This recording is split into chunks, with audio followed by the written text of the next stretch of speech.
Hello my dear student, welcome to my channel Sarvan lecturer. हमारे पास बहुत सारे स्टूडेंट कमेंट कर रहे थे सर इंग्लिश के इंपॉर्टेंट क्वेश्चन आंसर पढ़ाइए, जो बोर्ड एग्जाम के लिए वेरी इंपॉर्टेंट क्वेश्चन आंसर है। ठीक है, लॉन्ग क्वेश्चन, शॉर्ट क्वेश्चन सारा एक ही वीडियो में पढ़ा दीजिए। तो आज हम आप लोगों के लिए लाए हैं क्लास 10 इंग्लिश का जितने भी पूरे बुक में, ठीक है, आपके पूरे बुक में मतलब आपका बुक जो है उसमें जितने भी मोस्ट इंपॉर्टेंट क्वेश्चन है वो सिर्फ एक ही वीडियो में। आप लोगों का पेपर है इंग्लिश का 7 मार्च को। 7 मार्च को आप लोग इंग्लिश का पेपर देने वाले हो। आज का एक वीडियो आप लोगों को 70 में 70 नंबर पक्का कराएगा। मतलब अगर आपने ये वीडियो देखा तो आपका 70 नंबर का इंग्लिश का पेपर होता है। आप लॉन्ग शॉर्ट इन टाइप के क्वेश्चन चुटकियों में लिख दोगे। मैं आपको ट्रिक भी बताऊंगा आखिर कैसे लिखते हैं लॉन्ग शॉर्ट क्वेश्चन, साथ में आप लोगों को आंसर भी बताऊंगा। बहुत सारे लॉन्ग क्वेश्चन, बहुत सारे शॉर्ट क्वेश्चन मैं आपको सॉल्व कराने वाला हूं। तो ये क्लास 10 इंग्लिश 2025 बोर्ड एग्जाम के लिए 70 नंबर पक्का। और आपका जो 7 मार्च को इंग्लिश का पेपर उसमें 100% आएगा। तो आप ये बहुत ही ध्यान से क्वेश्चन समझना। सबसे पहले हमने लिया है शॉर्ट क्वेश्चन, जितने भी आपके इंपॉर्टेंट शॉर्ट क्वेश्चन हैं बोर्ड एग्जाम 2025 के लिए, सबसे पहले हम वो क्वेश्चंस को समझेंगे। तो आओ हम लोग एक एक क्वेश्चंस को समझते हैं माय डियर स्टूडेंट, बहुत इंपॉर्टेंट है। तो चलो हम लोग पहले नंबर क्वेश्चन से शुरुआत करते हैं। देखो यहां पहला नंबर क्वेश्चन है, व्हाई वाज लैंचो एंग्री। जो है लैंचो वो गुस्सा क्यों हुआ। when he received the letter, जब लैंचो को पत्र रिसीव हुआ यानी कि पत्र मिला तो लैंचो गुस्सा क्यों हुआ। ठीक है, आप लोगों ने लैंचो वाला chapter a letter to God पढ़ा है कि नहीं पढ़ा है, जल्दी से बताओ कमेंट बॉक्स में। तो उसमें जो व्हाई वाज लैंचो एंग्री, जो लैंचो था गुस्सा क्यों था, when he receive the letter, जब उसको लेटर मिला तब, जब उसको लेटर मिला मतलब तो वो गुस्सा क्यों हुआ। आओ हम लोग समझते हैं। क्वेश्चन के आंसर बहुत ही अच्छे से समझेंगे, इसमें कोई भी दिक्कत आपको नहीं होगा। देखो मैंने बहुत ही आसान भाषा में लिखा है, छोटा सा। ठीक है, देखो Lencho received the letter. Lencho जब ये लेटर रिसीव करता है, ठीक है, ऑन द फॉलोइंग संडे यानी कि अगले संडे को। ठीक है, लैंचो जो है वो भगवान में बहुत विश्वास करता था। आपको ये कहानी पता है कि नहीं पता है, पढ़ा होगा तो कहानी तो पता ही होगा। ठीक है, तो भगवान में बहुत विश्वास करता था, इसलिए भगवान को ही डायरेक्ट पत्र लिख दिया कि हमें मतलब इसकी जो फसल है वो बर्बाद हो गया था, किसमें, हेल स्टोन, जब ओले गिरे थे। ठीक है, तो इसके फसल खराब हो गए थे लेंचो के। तो लेंचो को 100 पीसेस की जरूरत थी, क्यों, ताकि वो अगले साल तक खा भी सके और अपने नई फसल को लगा भी सके। ठीक है, इसीलिए लैंचो रिसीव द लेटर, जब लैंचो पत्र लिखता है और वहां पोस्ट ऑफिस में भेजता है तो फिर उसको जब पत्र मिलता है, रिसीव द लेटर, ठीक है, पत्र मिलता है ऑन द फॉलोइंग संडे, अगले Sunday, when he went to the post office, तो वो क्या है, पोस्ट ऑफिस जाता है। Lencho was single minded. देखो लैंचो एक किसान है तो वो सिंगल माइंडेड था, उतना ज्यादा तीव्र बुद्धि नहीं थी। ठीक है, एंड और हिज हिमिनेंस का मतलब अत्यधिक फैथ इन गॉड, मतलब उनका जो फैथ था यानी कि विश्वास था वो इन गॉड, भगवान में बहुत ज्यादा था। मेड हिम थिंक दैट, वो ये सोचता है क्या, God would give him the 100 pieces, कि जो भगवान है वो हमें 100 पीसेज दिए हैं। और he had asked from him, ठीक है, जितना उसने भगवान से कहा था। तो on seeing that he had only received 70 pieces, उसको जरूरत थी 100 पीसेज की और वो पत्र में भी 100 पीसेज ही लिखा था। ठीक है, लैंचो ने पत्र में 100 पीसेज ही लिखा था, बट जो लैंचो को रिसीव हुआ था वो कितना रिसीव हुआ था, ओनली 70 पीसेज। ठीक है, भगवान ने नहीं दिया था, पोस्ट ऑफिस के कर्मचारी और वहां का जो अधिकारी था वो दिया था। तो ही थॉट दैट, वो सोचने लगा, the employees of post office, जो एम्प्लॉय है पोस्ट ऑफिस के, had stolen the rest money, तो वो जो मनी है उसको चुरा लिए हैं। जो 30 पीसेस कम है उसको पोस्ट ऑफिस के जो एम्प्लॉयज हैं वो चुरा लिए हैं, जबकि वही पोस्ट ऑफिस के एम्प्लॉयज और वहां का पोस्टमैन जो है या पोस्ट मास्टर जो है वही इकट्ठा करके लैंचो को पैसे दिए थे। ठीक है, तो दिस मैड लैंचो एंग्री, तो इसी बात पे लैंचो बहुत ज्यादा गुस्सा था। समझ में आ गया, अब तो लिख ही सकते हो। एक मोटी मोटा मैं आपको समझा देता हूं कि Lencho received the letter on the following Sunday, when he went to the post office, Lencho was single minded and his immense faith in God made him think that God would give him the 100 pieces he had asked from him on seeing that he had only received 70 pieces. उनको केवल 70 pieces मिला था. He thought, वो सोचता है that कि the employees of the post office, जो post office के एम्प्लॉयज हैं, सहकर्मी हैं, उन्होंने stolen the rest money, उन्होंने बचे हुए पैसे वो चुरा लिए हैं. His made Lancho angry, इसी बात पे लैंचो गुस्सा था. तो ये पहला क्वेश्चन बहुत इंपॉर्टेंट है, यहां देख सकते हो वेरी वेरी वेरी इंपॉर्टेंट है. तो आपसे यही रिक्वेस्ट करूंगा, हम्बल रिक्वेस्ट है कि जरूर तैयार करके जाना, ऐसा ना हो कि ना तैयार हो. तैयार कर लो भाई, मैंने बहुत अच्छे से समझा दिया. तो चलो देखते हैं नेक्स्ट क्वेश्चन. Question number 2. देखो ये सारे आपके सॉल्व्ड क्वेश्चन हैं इंग्लिश के, और ध्यान से समझना जो जो मैं बता रहा हूं. पेपर में छप गया है, समझ लो कि लैंचो, व्हाट वाज लैंचो प्रॉब्लम, जो लैंचो की प्रॉब्लम थी वो क्या थी, and what was is only one hope, और उनकी जो लास्ट आशा थी वो क्या थी. ठीक है, तो आंसर देखो, जो द रैन, जो रैन है, जो बरसात है, जो लैंचो की फसल को जरूरत भी थी, लेकिन इतनी तेज वर्षा की जरूरत नहीं थी, हल्का वर्षा की जरूरत थी. ठीक है, तो the rain with heavy hailstones had ruined Lancho's field of rice corn. तो राइस कॉर्न यानी कि पके हुए मकई की फसल को ruined मतलब बर्बाद कर दिया, हैवी हेलस्टोन यानी कि बड़े बड़े ओले ने. ठीक है, सो ही वॉज वेरी सैड, इसलिए लैंचो बहुत ही ज्यादा सैड था, बहुत बहुत बहुत ही सैड था.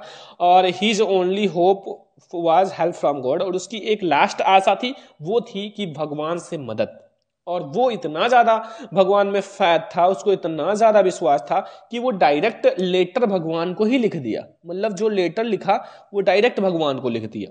ठीक है, इतना ज्यादा विश्वास आज किसी का नहीं है, ये पहले के आदमी के अंदर था. ठीक है, आज सब कहते हैं भगवान है कि नहीं है, अगर हैं तो मेरा क्यों नहीं सुनते हैं, मैं इतना पूजा करता हूं तो फिर क्यों नहीं सुनते हैं. देखो हैं, सब में भगवान होते हैं, बट वो होता है कि मन सच्चा हो तब. तो आजकल की दुनिया में कोई भी ऐसा नहीं है कि सच्चा हो. लोग सोचते हैं कि कितना मैं कमा लूं और कितना मैं अपने अंदर रख लूं. ठीक है, बस यही सोचते हैं, और कुछ नहीं सोचते, दूसरे के बारे में नहीं सोचते. ठीक है, खुद के बारे में केवल सोचते हैं, खुद को कितना अमीर बना ले, चाहे पैसा गरीबों से ही ना लूटा जाए, चाहे मार के किसी को ना लाया जाए. ठीक है, ऐसे होता है. तो पहले खुद को अच्छा बनाओ, साफ सुथरा बनाओ, तब फिर आरोप लगाओ. ठीक है, तो ये हमारा क्वेश्चन नंबर 2 है. अब हम लोग आते हैं क्वेश्चन नंबर 3 की ओर. देखो सारा क्वेश्चन हम लोग बहुत अच्छे से समझेंगे. क्वेश्चन नंबर 3 ध्यान से समझो. यहां क्या पूछ रहा है कि what is the greatest wealth of a nation in Mandela's opinions. कहने का मतलब है जो ग्रेटेस्ट वेल्थ, मतलब ग्रेटेस्ट वेल्थ का मतलब होता है ग्रेटेस्ट मतलब महानतम, वेल्थ मतलब संपत्ति, जो ग्रेटेस्ट महंतम यानी कि महंतम संपत्ति ए नेशन यानी कि एक राष्ट्र के लिए क्या है, अकॉर्डिंग टू मंडेला, मंडेला के अपोनियंस के अनुसार. अपोनियंस मतलब मंडेला ने क्या कहा था कि greatest wealth of a nation क्या है. ठीक है, तो बहुत इंपॉर्टेंट है और बहुत ज्यादा आसान भी है, इतना हार्ड नहीं है, लेकिन बहुत इंपॉर्टेंट है. ठीक है, तो इसलिए प्लीज ध्यान से समझना, आंसर को ध्यान से समझो. मंडेला थिंक, मंडेला सोचती है कि the greatest and real wealth, जो ग्रेटेस्ट मतलब महानतम एंड रियल मतलब वास्तविक संपत्ति है ऑफ ए नेशन, एक राष्ट्र के लिए, वो क्या है, इज इट्स पीपुल, जो उस राष्ट्र के लोग हैं. ठीक है, सबसे पहले लोग हैं इसीलिए वो राष्ट्र बना हुआ है, जनसंख्या इसलिए वो राष्ट्र बना हुआ है. तो सबसे जो ग्रेटेस्ट वेल्थ है, संपत्ति है, वो है इट इज इट्स पीपुल, यानी कि वहां के लोग, वहां के पीपुल, वहां की संख्या, वहां की जनसंख्या, वहां के औरत, वहां की महिलाएं, वहां के लड़के, वहां की लड़कियां, या वहां के कुछ भी. ठीक है, वो है इट्स पीपुल. दे आर, फिर दूसरा क्या है, देखो दे, और वे कहते हैं कि आर फाइनर एंड ट्रूथर, मतलब और वहां की जो दूसरी संपत्ति है वो है फिनर, मतलब होता है बेहतर, बेहतर, और इसका मतलब होता है एंड और ट्रूथर मतलब सच्चा, बेहतर और सच्चे लोग. ठीक है, पहला तो वहां के लोग, और दूसरा वो बेहतर भी हो और सच्चे हो, झूठे ना हो, सच्चे लोग हो. देन द प्यूरेस्ट डायमंड, तो वो जो होता है वो प्यूरेस्ट मतलब बिल्कुल शुद्ध डायमंड की तरह होता है. तो मंडेला के अकॉर्डिंग 2 चीजें हैं, पहला तो आप लग लो वहां के लोग, और दूसरा जो है ट्रुथ यानी कि सच्चे और महान, यानी कि जैसे बेहतर सच्चे लोग भी वहां के एक प्यूरेस्ट डायमंड है, वहां के एक प्यूरेस्ट मतलब सबसे शुद्ध डायमंड है, ठीक है, हीरा के रूप में है। तो ये दो चीजें मंडेला ने कहा था अपने ओपोनेंट्स के अनुसार कि ग्रेटेस्ट वेल्थ क्या है ऑफ ए नेशन, एक राष्ट्र का। तो ये भी दूसरा क्वेश्चन भी समझ में आ गया ना, कोई दिक्कत नहीं, कोई कंफ्यूजन नहीं होगा। तो अब हम लोग आते हैं क्वेश्चन नंबर 3 की ओर। बहुत ज्यादा इंपॉर्टेंट है क्वेश्चन नंबर 3। मैं आपको बहुत अच्छे से समझा रहा हूं, ऐसा नहीं है कि ऐसे जल्दी जल्दी समझा रहा हूं, नहीं, मैं आपको बहुत अच्छे से समझा रहा हूं, ठीक है। देखो, how did the young seagull family celebrate his first flight, यानी कि जो यंग सीगल है वो अपनी पहली उड़ान पर सेलिब्रेट कैसे जश्न मनाते हैं, ठीक है, ये आपको बताना है। तो the young seagull was afraid, जो यंग सीगल है वो डर रहा था टू फ्लाई, यानी कि उड़ने से, कि यंग सीगल जो है वो उड़ने से डर रहा था। पहले पहले सबको फर्स्ट फ्लाइट यानी कि पहली फ्लाइट, पहली उड़ान में सबको डर लगेगा। Even the encouragement and coaxing did not work, मतलब इनकरेजमेंट मतलब होता है प्रोत्साहन, एंड कोक्सिंग मतलब होता है मीठी मीठी बातें, डिड नॉट वर्क, ये नहीं वर्क कर रहा था उसकी उड़ान में। उनके माता पिता, उनके भाई सब जो है वो मीठी मीठी बातें बोल रहे थे और उसको प्रोत्साहित कर रहे थे, लेकिन ये सब वर्क नहीं कर रहा था।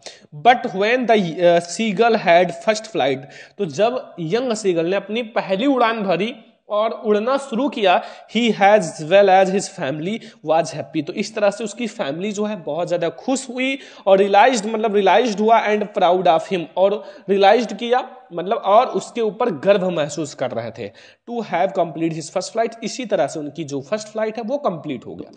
क्या इसमें क्या है, क्वेश्चन का अर्थ मतलब अर्थ पता हो बस। पहली बात तो उनके मतलब ये पहले इनकरेजमेंट, प्रोत्साहन और मीठी मीठी बातें बोलकर सोच रहे थे कि इस अच्छी अच्छी बातें बोलेंगे तो उड़ना शुरू कर देगा, लेकिन नहीं, फिर भी वो डर रहा था। फिर जब उसने अपनी पहली उड़ान कंप्लीट कर दी तो सब बहुत ज्यादा खुश थे, जश्न मना रहे थे, उनकी जो फैमिली है वो भी सो हैप्पी, बहुत ज्यादा खुश थी, ठीक है बस। तो ये क्वेश्चन नंबर 3 आई होप आपको समझ में आ गया कि how did young seagull family जो है वो सेलिब्रेट हिज फर्स्ट फ्लाइट। तो ये हमारा है क्वेश्चन नंबर 3 और आई होप आपको बहुत अच्छे से समझ में आ गया होगा। अब हम लोग आते हैं क्वेश्चन नंबर 4 पे। क्वेश्चन नंबर 4 देखो, अब हम लोग देखते हैं क्वेश्चन नंबर 4, ध्यान से समझना। What does Anne Frank say about her father and grandmother in her diary, यानी कि जो मतलब एन है, एन फ्रैंक अपनी डायरी में अपने पिता और दादी के बारे में क्या कहती है। मतलब एक डायरी रखती थी, वो उनका एक रियल फ्रेंड था और उसमें अपनी पिता यानी कि फादर एंड ग्रैंड मदर के बारे में क्या कहती है, ये आपको बताना क्या कहती हैं। तो चलो हम लोग देखते हैं। बहुत आसान नहीं है बट समझोगे तो आसान लगेगा, ऐसा नहीं है कि हार्ड है, बस थोड़ा सा समझना है। देखो यहां आंसर, एनी फेल्ट मतलब एनी महसूस करती हैं क्या, डैट की जो हर फादर है उनके पिता हैं, was the most adorable father, मतलब जो उनके पिता हैं वो सबसे प्यारे पिता हैं। एडोरेबल मतलब होता है प्यारा, तो प्यारे पिता हैं। सी हैड एवन नोन, और ये उसको पता था, ठीक है। बट एनी हैड कॉन्फाइड, कॉन्फाइड मतलब होता है कबूल किया या फिर व्याख्या की है, इन हर डायरी अपनी डायरी में, डैट की नो वन न्यू ये कोई नहीं जानता। क्या नहीं जानता, देखो कि हाउ ऑफेंस she thought of her grandmother even after her death, मतलब इनकी ग्रैंड मदर की मृत्यु के बाद भी एनी उनसे कितना ज्यादा प्यार करती हैं। How much see loved her, उनसे बहुत ज्यादा प्यार करती हैं, अपनी ग्रैंड मदर के डेथ के बाद भी वो अपने ग्रैंड मदर से बहुत ज्यादा प्यार करती है, ये किसी को नहीं पता था। यही दो बात बोली थी अपनी डायरी में। फर्स्ट कि उनके जो पिता थे वो एक एडोरेबल फादर थे, सबसे प्यारे पिता थे। दो चीज के बारे में बताना था, एक फादर एक ग्रैंड फादर, तो ग्रैंड मदर, तो उनके जो मतलब फादर थे वो एक एडोरेबल फादर थे, बहुत प्यारे पिता थे। सेकेंड ये है कि जो उनकी ग्रैंड मदर है उनकी डेथ के बाद भी वो उनसे बहुत ज्यादा प्यार करती थी। बस हो गया, दो चीज के बारे में बताना था, एक मदर फादर के बारे में, ग्रैंड मदर के बारे में, ठीक है बस इतना। ये हमारा क्वेश्चन नंबर 4 है और आपको बेहतर से बेहतर समझ में आ रहा होगा, ठीक है। मैं आपको हिंदी भाषा में भी समझा रहा हूं, हर एक चीज समझा रहा हूं। अब अगर ना समझ में आए तो इससे अच्छा कोई नहीं समझा पाएगा, ठीक है। मैं आपको इंग्लिश सबसे बेहतर समझाऊंगा, आप कहीं भी जाओ यूट्यूब पे देख लो, आपको हमसे बेहतर इंग्लिश कोई नहीं पढ़ाएगा। मैं आपको एक एक मीनिंग बताऊंगा, ठीक है। यहां कोई भी ऐसा चीज नहीं है जो आपको ना पता हो, एक एक मीनिंग समझाएंगे। बस प्लीज ध्यान से देखो, नोट करो, लाइक करो, शेयर करो, सब्सक्राइब करो चैनल को, बस ठीक है। चलो देखते हैं नेक्स्ट क्वेश्चन। क्वेश्चन नंबर 5 की ओर आ जाओ। बहुत इंपॉर्टेंट है। What is Coorg famous from, मतलब जो कुर्ग था वो किस चीज के लिए फेमस था, ये आपको बताना है। ठीक है, या देखो, it is famous for its coffee states, मतलब ये जो यह अपने कॉफी बागान, ठीक है, जो कॉफी बागान है और जो यहाँ एवरग्रीन रेन फॉरेस्ट, ठीक है, काफी बागान और सदाबहार, जो सदाबहार वर्षा वन, ठीक है, एंड और स्पाइसीज यानी कि मसालों के लिए प्रसिद्ध था। पहला ये जो था वो पहला तो अपनी कॉफी बागान यानी कि कॉफी स्टैक्स मतलब कॉफी बागान के बारे में, और एवरग्रीन रेन फॉरेस्ट यानी कि सदाबहार वर्षा वन के लिए, एंड और स्पाइसीज और मसालों के लिए बहुत प्रसिद्ध था। कौन? कुर्ग, COORG, कुर्ग। ठीक है, फिर इट्स 30 पर यानी कि percent area is covered with the evergreen rain forest, और इसका जो 30% क्षेत्र है, 30% भाग है, वो क्या है? सदाबहार वर्षा वनों से ढका हुआ है। सदाबहार एवरी ग्रीन रेन फॉरेस्ट मतलब सदाबहार जंगल। ठीक है, तो सदाबहार वर्षा वनों से ढका हुआ है। द पीपुल, जो लोग हैं, of Coorg are independent and brave, और जो कुर्ग के लोग हैं वो क्या है? स्वतंत्र हैं, यानी कि इंडिपेंडेंट है, खुद पर इंडिपेंडेंट है, और ब्रेव और बहादुर भी हैं। ठीक है, बस क्या है इसमें, तो मैं आपको एक बार हिंदी भाषा में समझा देता हूं कि जो it is famous for its coffee states and every green rain forest and species, यानी कि जो यह अपने कॉफी बागानों, सदाबहार वर्षा वनों और मसालों के लिए बहुत प्रसिद्ध है, और इसका 30% क्षेत्र जो है यानी कि 30% एरियाज इट्स कवर्ड यानी कि ढका हुआ है, किससे? सदाबहार वर्षा वनों से। ठीक है, और यहां जो कुर्ग के लोग हैं वो खुद पे इंडिपेंडेंट हैं, यानी कि लोग स्वतंत्र और बहादुर भी हैं। ठीक है, हो गया, समझ में आ गया होगा बहुत अच्छे से। अगला क्वेश्चन आ जाओ, क्वेश्चन नंबर 6 कि what did Valli do after she got into the bus. देखो, तो वल्ली जो है जब वो बस में बैठती हैं तो मतलब आफ्टर द बस क्या क्या देखती हैं, क्या पाती हैं, गोट मतलब क्या पाती हैं, चलो मैं आपको बताता हूं। देखो, सी गोट इनटू द बस, पहले एक बार मैं पढ़ देता हूं फिर हिंदी मीनिंग समझा रहा हूं बस एंड, ताकि मुझे भी थोड़ा समझ में आ जाए कि she got into the bus and she looked at everything very thoughtfully when she looked outside the found her view जो है cut off by the canvas blind that covered the lower parts of the her window. कहने का मतलब क्या है कि she got into the बस, जब वह बस में चढ़ गई, यानी कि शी गोट इनटू द बस, जब वो बस में चढ़ गई, एंड और सी लुक्ड एवरीथिंग वेरी थॉटली, और वो सब कुछ बहुत ध्यान से देखती हैं, सब कुछ बहुत ध्यान से देखा। When she looked outside she found her view cut off by the canvas blind, यानी कि फिर उसने क्या कहा, जब उसने बाहर देखा तो उसने पाया कि उसका जो दृश्य है, ठीक है, उसका दृश्य कैनवास के पर्दे के कारण बाधित था, मतलब जो कैनवास का पर्दा था उसके कारण बाधित था, बस में लगा हुआ था, ठीक है, उसके कारण बाधित था। तो फिर ब्लाइंड दैट की covered the lower parts of the her window, और जो उसके विंडो के निचले हिस्से से ढका हुआ था। ठीक है, बस तो ये उसका विंडो का निचला जो लोअर पार्ट था वो ढका हुआ था। ये हो गया हमारा बहुत इंपॉर्टेंट क्वेश्चन। नेक्स्ट क्वेश्चन आ जाओ, 7 नंबर शॉर्ट क्वेश्चन। देखो, where did Buddha teach his first Sarman, जो बुद्धा है वो अपने फर्स्ट सरमन में क्या सीखते हैं। ठीक है, तो ये भी बहुत इंपॉर्टेंट है, ये भी हम लोग बहुत अच्छे से समझेंगे। ये popular subject in medieval Buddhist art, जो मतलब मेडिवल बुद्धिस्ट मतलब होता है मध्यकालीन बौद्ध कला आर्ट्स। ठीक है, मध्यकालीन बौद्ध कला, द ए पॉपुलर सब्जेक्ट यानी कि एक लोकप्रिय विषय है। क्या है? एक लोकप्रिय विषय है, पॉपुलर सब्जेक्ट मतलब लोकप्रिय विषय। The Buddha preaching his first sermon in deer forest at Sarnath north of Bodh Gaya, यानी कि बुद्ध ने अपना पहला उपदेश यानी कि हिज फर्स्ट सरमन यानी कि पहला उपदेश बोध गया, यानी कि बोध गया, ठीक है, बोध गया के उत्तर में, बोध गया के नॉर्थ यानी कि उत्तर में सारनाथ के एक मृग, डियर मतलब होता है मृग वन में दिया था। मृग वन, डियर मतलब होता है मृग वन मतलब फॉरेस्ट मतलब वन में दिया था। Where he had experience enlightenment some week prior, यानी कि फिर क्या कहते हैं कि जहां कुछ सप्ताह पहले उन्हें ज्ञान की प्राप्ति हुई। कुछ सप्ताह पहले, सम वीक पैरियर मतलब कुछ सप्ताह पहले उन्हें ज्ञान की प्राप्ति हुई थी। तो ये हमारा हो गया 7 ऐसे शॉर्ट क्वेश्चन जहां से 2 तो बोर्ड एग्जाम में आना ही है और 2 ही बोर्ड एग्जाम में आपको करना, 2 ही करना है, तो 2 आएगा यहीं से। बस आप लोग तैयार तो कर लो, बस इसके बाद आपको टेंशन नहीं लेना है। हम हैं तो आप लोग टेंशन मत लो, हर एक चीज मैं आपको बहुत अच्छे से समझाऊंगा, आप लोग खुद कहोगे सर वाह मजा आ गया। ठीक है, बस जुड़े रहो सब्सक्राइब करके चैनल को, मैं आपको बहुत अच्छे से समझाऊंगा, लिख लिख कर समझाऊंगा, बोर्ड पे भी समझाने वाला हूं। ठीक है, अब आ जाओ लॉन्ग क्वेश्चन को भी समझते हैं, क्योंकि जब तक तोड़ेंगे नहीं तब तक छोड़ेंगे नहीं, एक लोगों को भी नहीं छोड़ेंगे, लॉन्ग को भी हम लोग सॉल्यूशन के साथ समझेंगे। और अगर आप लोग कहोगे लॉन्ग क्वेश्चन बिना पढ़े लिखने का ट्रिक, तो वो भी ट्रिक लाऊंगा। देखो पहला प्रश्न इसमें क्या कह रहा है, give the character sketch of लैंचो। लैंचो का कैरेक्टर स्केच लिखना है, जो चरित्र चित्रण है पूरे पाठ में लैंचो के बारे में क्या क्या कहा गया है वो सब बताना है।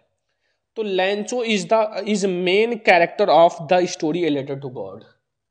जो लैंचो है वो मेन है a letter to God chapter में। तो इसमें पहला चीज समझो माय डियर स्टूडेंट, ये पुअर मैन, जो लैंचो था एक पुअर मैन था, एक किसान था। लैंचो वाज ये पुअर फार्मर, एक बहुत ही गरीब किसान था। But 1 year his crop was completely destroyed. एक साल ऐसा था जहां उसका फसल जो है कंप्लीटली डिस्ट्रॉयड यानी खराब हो गया बाय हेलस्टोन्स यानी कि ओले के कारण। नोबडी हेल्प हिम, और उसका कोई भी हेल्प नहीं कर रहा था। He was helpless and sad, और वो बहुत ज्यादा दुखी था और हेल्पलेस था। ठीक है, सेकंड है फर्म फैथ इन गॉड, और उसका भगवान में विश्वास। Lencho had firm faith in God, Lencho को भगवान के ऊपर बहुत विश्वास था। ही बिलीव्ड दैट, उन्हें बिलीव था कि God would help him in misery, और भगवान हमारा मदद जरूर करेंगे। He would not let him die hunger, और हमें भूखा नहीं मरने देंगे, भगवान हमारी हेल्प जरूर करेंगे। इसलिए भगवान को पत्र भी लिखा था 100 पीसेज के लिए, और भगवान नहीं दिए थे, बट उनको जो है 70 पीसेस जो है वो वहां के एम्प्लॉयज और पोस्टमैन ने दिया था, पोस्ट मास्टर ने। ठीक है, अगला देखो भैया, तीसरा नंबर इसका हेडिंग है, 3 ही हेडिंग करना है। सिंपल एंड इन्यूसेंट, एक सिंपल एंड इन्यूसेंट पीपल था या लोग थे या किसान था Lencho. Lencho was a very simple and innocent, मतलब लैंचो बहुत ही सिंपल था। ठीक है, he wrote a letter to God, और वो भगवान को एक पत्र लिखा। एंड रिक्वेस्टेड टू सेंड और हिम 100 पीसेज, और रिक्वेस्ट किया प्लीज मुझे 100 पीसेज सेंड कर दो। ही डिड नॉट नो, उसको नहीं पता था दैट इट वाज इम्पॉसिबल, उसके नहीं पता था कि इम्पॉसिबल है, भगवान नहीं सेंड कर सकते हैं। But he was not surprised, वो सरप्राइज्ड नहीं हुआ। When he visited to the post office and received a album address to him, जब उसको रिसीव्ड हुआ एक मतलब लिफाफा उनके एड्रेस पर, ठीक है, विथ मनी इन इट, और उसमें मनी भी रखा, पैसा भी रखा हुआ था। ही believe that it was from God, और उसको ऐसा बिलीव हुआ था कि ये भगवान ने मुझे दिया है। ठीक है, तो ये आपको समझ में आ गया। क्वेश्चन नंबर सेकंड, कोई दिक्कत कोई कंफ्यूजन नहीं होगा, क्योंकि बहुत आसान है, इंपॉर्टेंट है बोर्ड एग्जाम 2025 के लिए। तो बस पढ़ते रहो, मेहनत करते रहो, क्योंकि बिना मेहनत के जय जयकार नहीं होती, और कोशिश करने वालों की कभी हार नहीं होती। ठीक है, यहां आ जाओ दूसरा नंबर लॉन्ग क्वेश्चन, देखो बहुत इंपॉर्टेंट है। How did Nelson Mandela describe the scenes of inauguration, जो उद्घाटन के समय मंडेला ने क्या क्या डिस्क्राइब किया, आ जाओ समझ लेते हैं। Nelson Mandela describe the scenes of inauguration jubilation, मतलब जो नेल्सन मंडेला ने उद्घाटन समारोह के दृश्य का उल्लास पूर्वक वर्णन किया, इसका मतलब होता है उल्लास पूर्वक वर्णन किया। It took palace on the bright and clear day, ठीक है, 10th of May in sandstone, ठीक है, जो यहाँ है मतलब सैंडस्टोन एम्फिथिएटर, ठीक है, यानी कि कहने का मतलब है 10 मई को सैंडमेयर में, यानी कि सैंडस्टीन में, स्टोन में एम्फिथिएटर में एक उज्जवल और स्पष्ट दिन हुआ, मतलब एक क्लियर डे, यानी कि उज्जवल, ब्राइट मतलब उज्जवल और क्लियर डे मतलब क्लियर दिन हुआ। ठीक है, तो many worlds leader and great personalities were present there, कहने का मतलब है कि कई विश्व नेता, मैनी कहां गया, यहां मैनी वर्ल्ड लीडर, कई जो विश्व नेता और ग्रेटेस्ट पर्सनालिटीज और महान हस्तियां वहां क्या थे, प्रेजेंट थे, मौजूद थे। He had gone there with his daughter Zenani, और वह अपनी बेटी जनानी के साथ वहां गए थे। ठीक है, अपनी बेटी, जो उनकी बेटी थी जनानी, उसके साथ गए थे।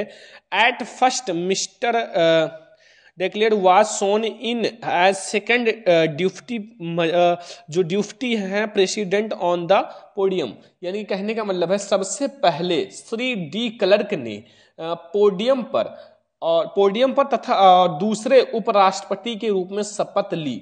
ठीक है, मतलब इन्होंने शपथ लिया था। Then the Tambo Maxim first deputy president after the Mandela was sworn in, यानी कि फिर क्या हुआ, फिर हुआ कि मतलब फिर किसने शपथ लिया था, यहां साथो मैक्रियान ने पहले उपराष्ट्रपति और उसके बाद मंडेला दक्षिण अफ्रीका के क्या बने, पहले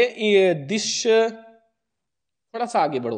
this ceremony was held to declare Nelson Mandela the first black president of South Africa. तो जो नेल्सन मंडेला है वो पहले अश्वेत, मतलब ब्लैक अश्वेत प्रेसिडेंट यानी कि राष्ट्रपति बनी। फाइनली का मतलब था अंत में। The jet left of smoke of different colour of the new south Africa flag, यानी कि अंत में जेट, यानी कि जेट का मतलब जो विमान होता है, जेट विमानों से नए दक्षिण अफ्रीका ध्वज के जो है कई रंगों के धुओं को छोड़ा गया। स्मोक मतलब धुआं छोड़ा गया। The day was symbolised by the playing of 2 national anthems. Nelson Mandela was overhauled, यानी कि फिर इस दिन का प्रतीक 2 राष्ट्रगान बजाना था। नेल्सन मंडेला अभिभूत थी। हो गया। देखो ये थोड़ा सा हार्ड है, मैं आपको बता दूं ये चैप्टर ही हार्ड है, ध्यान रखना ये चैप्टर ही बहुत हार्ड है। ठीक है, इसमें जो वर्ड्स इतने हार्ड दिए हैं, मैंने खुद पढ़ा है और मुझे लग ऐसा रहा है कि ये चैप्टर आप लोगों का इंग्लिश का सबसे हार्ड है। ठीक है, और इंपॉर्टेंट भी है, तो प्लीज पढ़ लेना। आगे की 3 चैप्टर हर एक चीज में इंपॉर्टेंट होता है।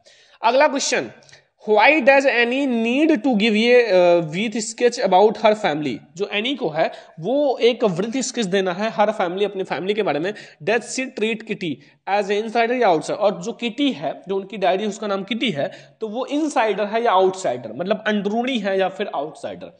तो आओ हम लोग समझते हैं।